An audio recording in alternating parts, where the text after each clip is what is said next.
Dita, apakah pemerintah masih punya uang yang cukup untuk membiayai program makan bergizi gratis? Karena kan begitu besar sekali ya pemotongan anggaran dilakukan saat ini ya. Ya kalau tidak ada, ya tentu tidak beranilah dijalankan ya. Oke.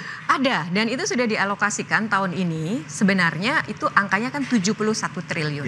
Ya, dan itu mentargetkan sekitar lebih kurang 15 juta penerima manfaat tahun 2025. Namun demikian Pak Prabowo, Pak Presiden kemudian melihat bahwa ternyata banyak sekali aspirasi masyarakat itu untuk bisa mendapatkan segera. Jadi target yang 82 juta itu diminta oleh Pak Prabowo untuk bisa diakselerasi tahun ini begitu. Jadi angka 71 triliun dirasa memang harus ada penambahan. Sehingga saat ini masih dibahas ada sekitar tambahan 100 triliun rupiah. Jadi itu yang sedang disiapkan untuk makan bergizi gratis. 100 triliun itu apakah diambil dari 306 yang dihemat saat ini Mbak Dita? Beberapa seperti itu diambil dari situ dan sebenarnya sudah disampaikan juga ya oleh Pak Prabowo bahwa yang namanya penghematan ini untuk tadi program-program yang sekali lagi memang bisa langsung dinikmati oleh masyarakat. Dan salah satunya ini adalah program makan bergizi gratis. Kemudian nanti juga ada renovasi sekolah, ada program-program lain ya yang memang terkait dengan tadi bagaimana rakyat itu bisa langsung merasakan. Dan ini sebenarnya kan juga perwujudan visi dan misi beliau. Bahwasanya peningkatan kualitas sumber daya manusia itu menjadi prioritas saat ini. Oke. Dan salah satunya tentu fokus di kesehatan dan juga sumber daya manusia dalam hal ini juga pendidikan. Oleh karena itu beliau juga mempercepat tuh program-program yang masuk di dalam program hasil terbaik cepat. Termasuk makan bergizi gratis, kemudian ada juga cek kesehatan gratis.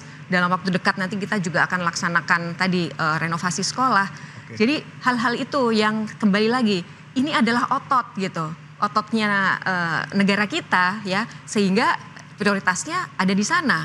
Sementara tadi yang memang akhirnya bisa malah justru menjadi lemak yang tidak menguntungkan bagi tubuh negara kita, yaitu dipangkas lah gitu. Mas Huda, masih ada uangnya MBG?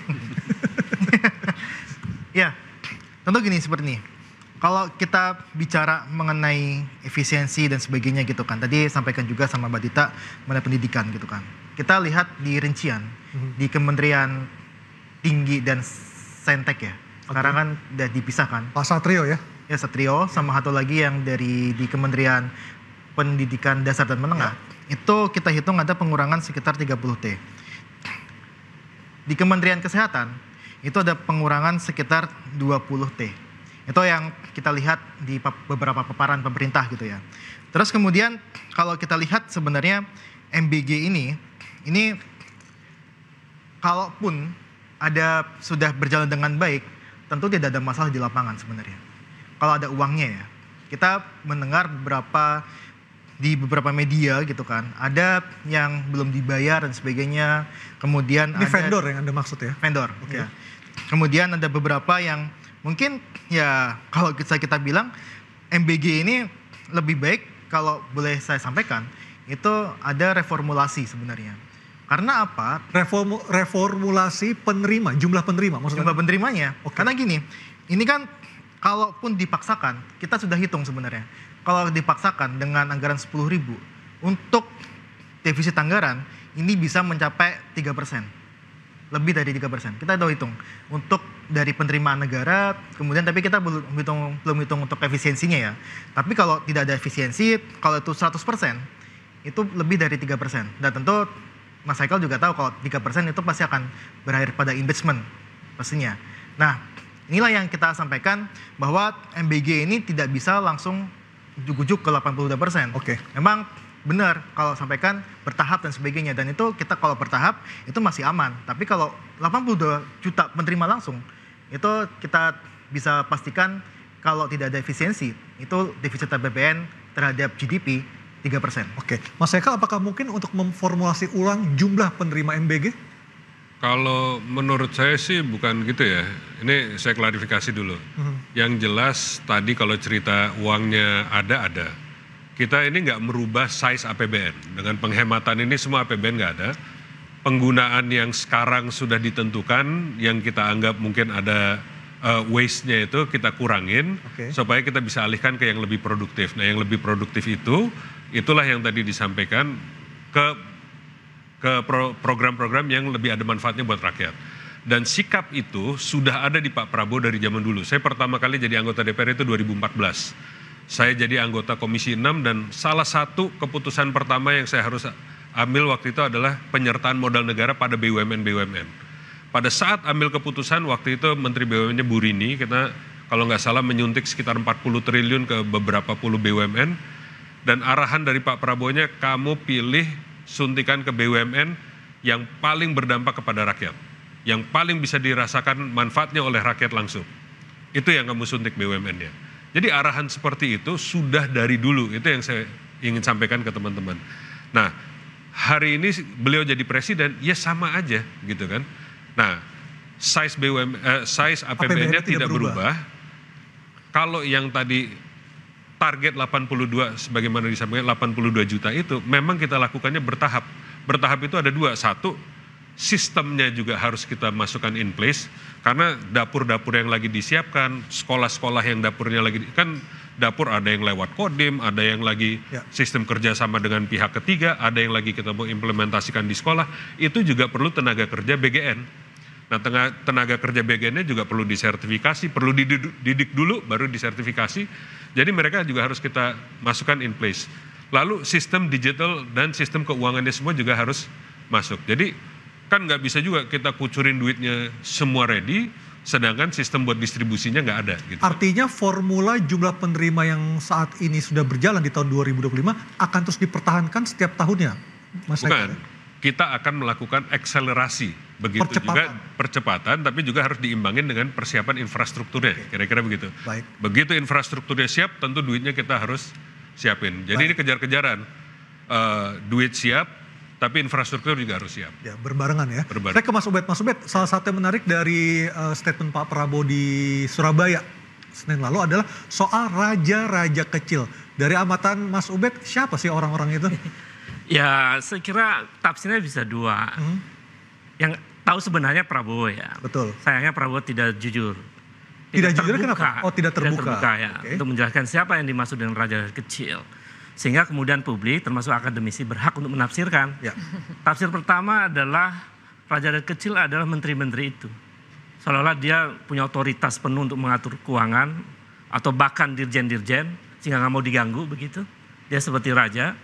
Tafsir yang kedua bisa jadi ada raja lain yang tidak di kabinet tapi ikut ngatur-ngatur. Raja lain tidak di kabinet tapi dia punya kepanjangan tangan dan ikut mengatur. Iya betul, kira-kira begitu. Jadi sebenarnya bagi Prabowo itu raja kecil tapi dia daya aturnya itu luar biasa. Kalau misalnya ada orang di luar kabinet tapi dia punya kemampuan untuk bisa mengatur keuangan negara, berarti bukan raja kecil dong Mas sebutannya. Iya, itu sebenarnya bahasa sindiran Prabowo terhadap raja kecil itu. Artinya Prabowo mengatakan sebenarnya kamu tuh kecil gitu. Tapi kamu raja, kira-kira begitu. Dan itu warning sebetulnya bagi yang disebut raja itu. Dari dua alternatif itu Mas Ubed lebih berat ke yang mana? Lebih condong yang kemana? Ya, saya kira biar publik yang menilai ya. Tapi saya kira ya dua-duanya memungkinkan ada benarnya ya. Oke. Yang tahu hanya Prabowo Mas. Baik, saya sebenarnya mau memberikan catatan juga tuh buat doa itu karena menurut saya bayangkan ya infrastruktur makan bergizi ini juga belum siap, tapi kemudian atas alasan efisiensi, kemudian mereka mengalihkan anggaran dan katanya anggarannya tidak berubah. Jadi sebetulnya ini bukan efisiensi, ini mengalihkan aja, realokasi sebetulnya, realokasi anggaran dari misalnya anggaran pendidikan dialihkan ke makan bergizi gratis dan luar biasa besar dan dampaknya merugikan buat mahasiswa juga. Kartu Indonesia Pintar mahasiswa akan hilang kemungkinan besarnya. Kemudian UKT juga naik ya katanya kemungkinan. Iya, UKT akan dipastikan naik karena kondisi keuangan kampus yang makin berkurang dan ini kan dampaknya luar biasa. Jadi argumen bahwa efisiensi itu untuk rakyat itu zong. Artinya tidak kuat argumennya. Oke. Itu pertama. Yang kedua, kalau kita dalami lagi misalnya makan bergizi ini dimasukkan di dalam anggaran pendidikan misalnya. Ya karena ini negara apa ini? Harus ada argumen konstitusionalnya dong. Apa dalam konstitusi? Apa dalam undang-undang? Rujukan pendidikan itu ada dalam undang-undang sistem pendidikan nasional yang tahun 2003 itu. Oke. Isinya tidak ada satu kalimat pun di dalam undang-undang itu yang menyebutkan perlu anggaran untuk makan bergizi. Baik, nanti kita lanjutkan lagi Mas Ada Ubed. tidak ada dasar hukumnya kalau masuk ke anggaran Gini, Pak, pendidikan. enggak, itu agak berasumsinya agak keliru ya. Karena yang dipotong itu kan seperti seremonial kantor, perjalanan dinasnya para pejabatnya. Saya paham itu, Mas. Terus uang rapat-rapat, Maaf, bukan saya uang paham. program. Jadi pelayanan untuk publik tidak boleh disentuh, Saya paham program-program pelayanan buat masyarakat tidak boleh disentuh. Kalau sampai ada yang tersentuh, berarti waktu pembentukan daripada anggarannya mereka itu agak keliru. Saya paham di situ. Pertanyaan saya, ketika efisiensi itu ngambil dari anggaran pendidikan itu dialihkan ke makan bergizi, itu yang jadi persoalan. Oh, gini. Ada dibuka peluangnya untuk menteri yang bersangkutan mengajukan kembali kepada presiden, tapi ajukan yang benar. Kalau memang mau dikasih buat anak-anak kuliah, mau dikasihkan buat anak-anak SMA, ajukan dalam program yang benar yang enggak diisi dengan peluang-peluang untuk diborosin di dalam kementeriannya sendiri. Kira-kira begitu, Pak. Dan ini, Jadi kalau waktu isi APBN gimana saya ya? harus luruskan ya, karena ini kan masih dalam proses ya Mas Ubed ya. Ibarat ini kita kalau sinetron ini masih dalam seri, ada 10 episode, ini belum sampai episode terakhir gitu. Jadi masih ada seri-series di mana ini proses berjalan. Apa yang kemudian kita dengarkan soal pendidikan ya, anggaran untuk pendidikan itu belum sesuatu yang final. Jadi kita tidak bisa juga berasumsi bahwa akan ada kenaikan UKT, ada pemotongan ini, itu kita belum bisa menyampaikan itu. Kita masih harus menunggu keputusan Artinya nanti. perkataan Pak Menteri salah. Proses, ini sebuah proses. Ini problem dalam Sebuah manajemen proses. pemerintahan. Bagaimana seorang menteri pernyataannya kemudian didengar oleh publik, tapi ternyata itu tidak benar. Oke. Saya tidak bisa tidak benar ya, belum selesai. Ya Prosesnya belum artinya selesai. kan Anda mengoreksi kan? Jadi kita narasinya harus menteri tunggu itu dulu. kan? Kita tunggu dulu prosesnya sampai kemudian ini final. Karena ini kan baru proses untuk rekonstruksi anggaran. Ya. Ini belum sesuatu yang diketok palu dan akhirnya kita mengambil kesimpulan bahwa akan ada pengurangan ini itu. Ini masih dalam proses. Oke. Mari kita tunggu. Kita tahan di kata-kata proses, kita akan lanjut lagi usai pariwara, tetaplah bersama kami di Interupsi.